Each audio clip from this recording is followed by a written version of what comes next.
Remember when I used to do this show every week? Yeah, me either. Stick around. We'll talk.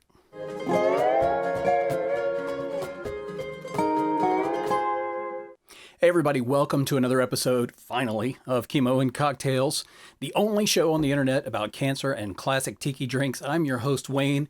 You may know me from other such inconsistent performances as the 1987 All-American Marching Band tryouts, the abandoned documentary of 2007, or my first marriage. It's been interesting. We're going to talk chemo today. Chemo infusion number 3 was, in my script here, it says last Tuesday. It was actually 2 Tuesdays ago.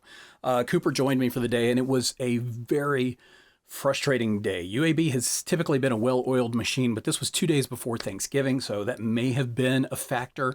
All I know is we got there early, got blood drawn, we grabbed breakfast to kill some time, then we went up, checked in. There was some confusion about what I was checking in for, and we sat for 2 hours waiting to get back into the infusion area. Finally got back there. This time, unlike infusion number 2, they were able to access my port immediately. But again, it had clogged up. It was not giving good blood return, so they had to use clot busters again to get it opened up and going. And it's just awful. I mean, even though they're injecting it into your bloodstream, you immediately taste it in your mouth. And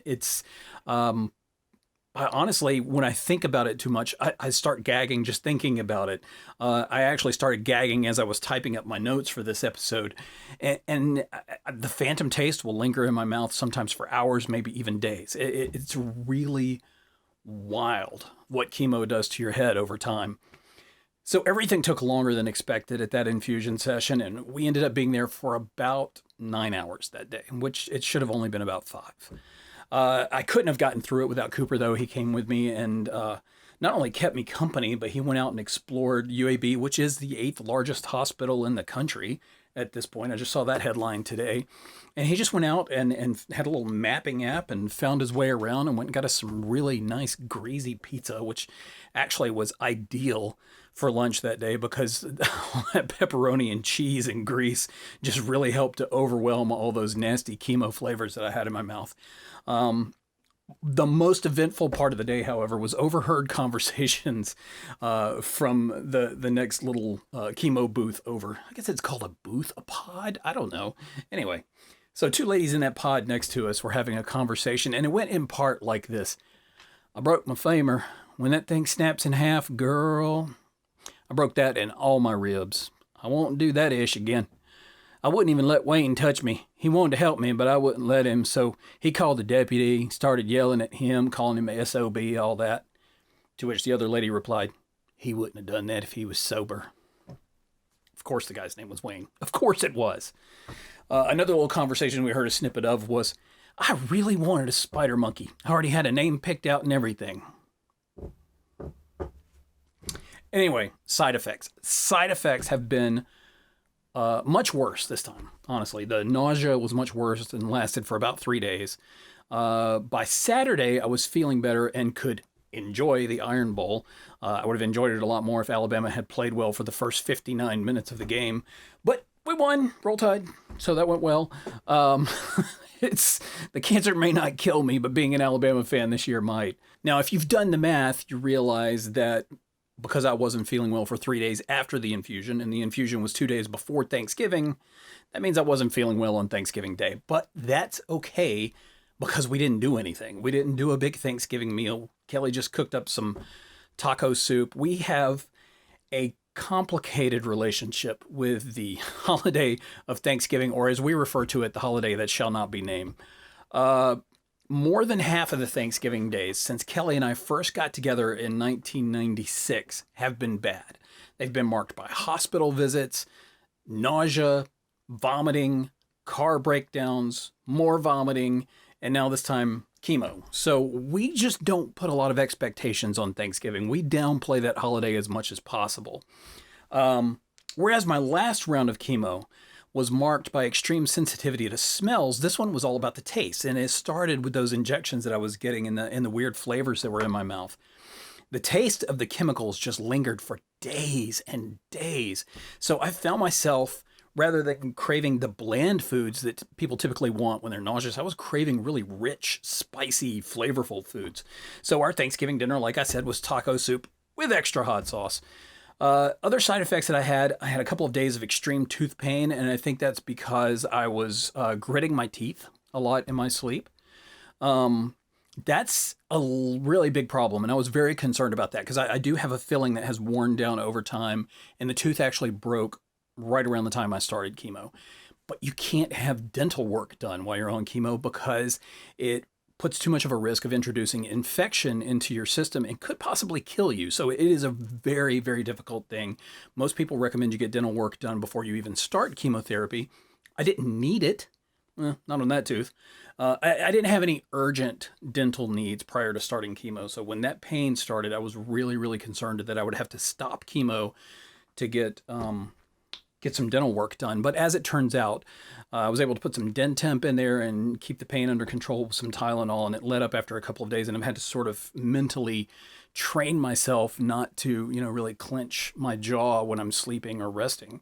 And I think that, again, is just the chemo messing with my head. It's like subconsciously I know that my body's going through some stuff. And it comes out in that way. The nausea and the fatigue that have lingered, it's just crazy. The fatigue is worse by degrees from the last cycle. I'm tired by the end of every day. I spend my evenings resting on the sofa. Just walking up the stairs leaves my heart racing and me so out of breath that I have to just sit and catch my breath for several minutes before I can even have a conversation. I tried just falling up the stairs, but gravity won't let me do that. Whatever. But that nausea and fatigue is exactly why I haven't been up to doing episodes of this show. The first week I was feeling really sick and really tired, and that kind of the exhaustion and fatigue lingered into week 2 of the cycle, and then I started feeling better. But this is the point at which I was gonna cut this video off right here. Okay, I had a bad first week, and then I was gonna say, but things are great now, and let's go make a cocktail and talk about tiki mugs. But I actually wrote these notes 2 weeks ago, or a week ago. Yeah, a little over a week ago. So I was hoping to shoot this episode last week, but then what happened is, I was working during the day because other than trying to use up vacation days that I have here at the end of the year, I've been working a lot. And then, I would spend my evenings when I was feeling good, doing things with the family, decorating for Christmas, going out and seeing some cool light displays. Let's show a little bit of those. We've driven all over the Birmingham area, checking out. These are residential light displays, and some of them are just simply amazing. And that has been great for all of our spirits, just to load up in the car and do some family traditions, go get a cup of coffee and a snack and drive around listening to Christmas music and checking out these displays. It's been really good. It's brought some normalcy and a little bit of lightheartedness to what could otherwise be a pretty tough season, especially with everything that I'm going through and the limitations that has put on us. Over the past weekend, we enjoyed watching some really great football and basketball, Roll Tide. And I even had the energy to start decorating the outside of the house, which is something Kelly didn't think I was going to be able to do this year. So we've gotten most of that done now. I'm hoping to finish that up tomorrow. I have to pace myself. Everything I do, whether it's wrapping gifts or cleaning up the kitchen or decorating or doing some project of my own, I do a little bit, and then I have to take a break for a while and kind of rest up because I do get out of breath very easily. I'm getting out of breath just talking to you guys now. But it's getting better and better. And this week I'm feeling really good. We're in week 3 now. Yesterday marked the 2 weeks out from infusion and 1 week until the next infusion. So I'm feeling really good, but things took a little bit of a dark turn last night. As I mentioned early on in this series, our number one goal has been to avoid infections of any kind. Well, last night, Cooper suddenly spiked a fever of about 101. I quickly isolated myself from him, but he and I had been doing work decorating the outside of the house all day.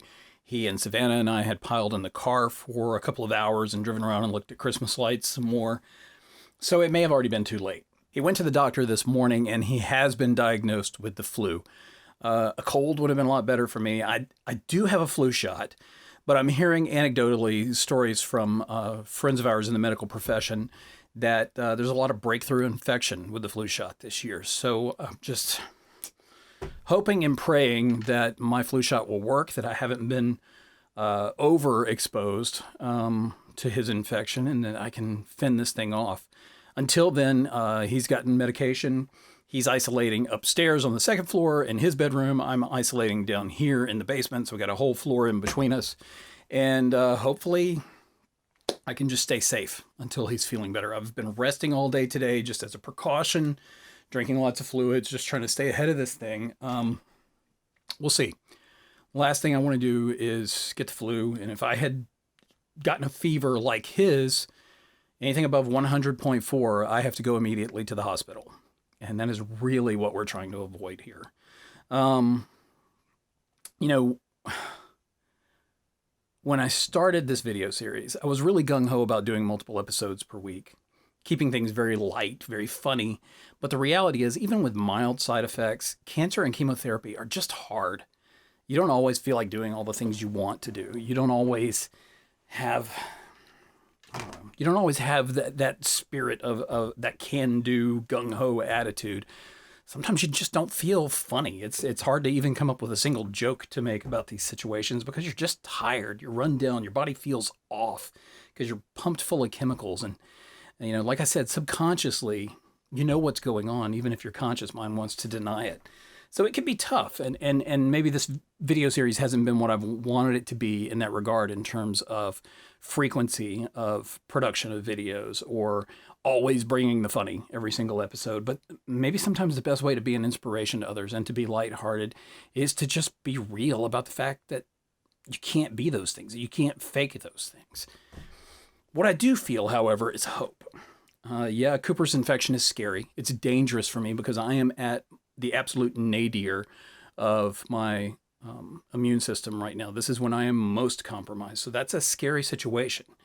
Yes, the chemo has a cumulative effect. It has been getting progressively harder, and I'm facing another round next week, which may be even harder than the first three. I don't know. We'll see once we get there. But it is the last one. That is very encouraging. But I do have hope because I still have faith.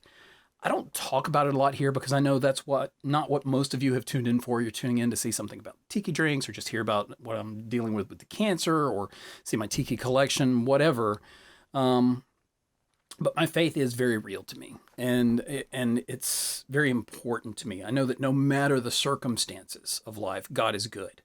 His word assures me of that, and there has been evidence of his faithfulness time and time and time again manifest in our life, and I can't ignore or deny that. And it makes the circumstances easier to deal with.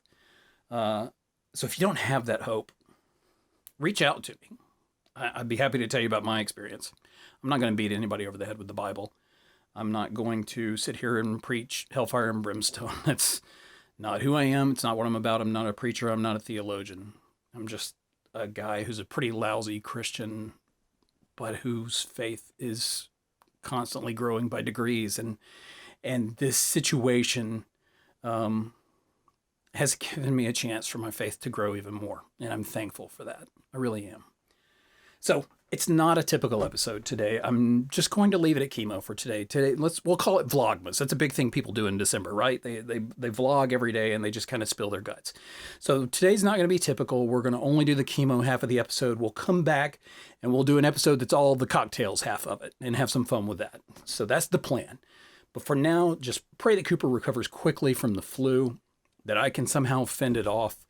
And in the meantime, I'll just be isolated down here in the basement and shopping for outdoor nativity scenes, which are prohibitively expensive. So if you know any good nativity scene outlet stores where I can find some, remaindered wise men or irregular baby Jesuses, let me know. Put it in the comments.